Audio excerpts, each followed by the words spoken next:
Guys welcome back to another my new video. तो अभी हमको मिल गया है लखा।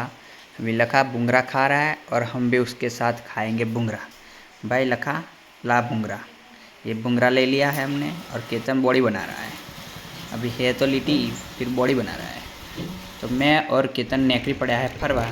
હવે અમારે મોટી નદી પાર કરવાનો સમય આવી ગયો છે। તમે જોઈ શકો છો અમારા ગામની મોટામાં મોટી નદી। તો આજે કાલના કરતો સારો મોસમ છે। केतन हमें कौन जोई रहे हो? मैं और केतन अभी पहुंच गए हैं वेजलपुर, मतलब लेपुचुर। बहुत अच्छा वाला मौसम चल रहा था लेकिन वरहाद आ गया है। तो अभी आप देख सकते हो कितना सारा वरहाद पड़ रहा है। अभी हम वेजलपुर बस स्टेન્ડ के सामने है। तो मैं मारी गाड़ी पार्क करी दीधी है। तो माराथी हाड़ू मारू 50 किलोનું नहीं उचकाતું અને આ બા 103 કિલોનું ઉચકે છે। केतन હવે કોમ્પ્યુટર લેબની અંદર ખુરશીઓ ગોઠવતો જોવા મળ્યો। केतन अभी बोर हो गया है खुर्सी गोठवते गोठवते। अभी हम नेकर पड़ा है पासा घेर जवा माटे। हमें केतन ने જોઈ શકો છો તમે છાપરી જેવી હાલત કરીને ચાલી રહ્યો છે। તો હું ઘરે જઈને પાછો નીકળી પડ્યો છું ખેતરમાં જવા માટે। વરસાદના કારણે મેં એક્ટિવા પાર્ક કરી દીધી। વ્લોગ પૂરો લાઈક સબસ્ક્રાઇબ એન્ડ શેર કરી દો।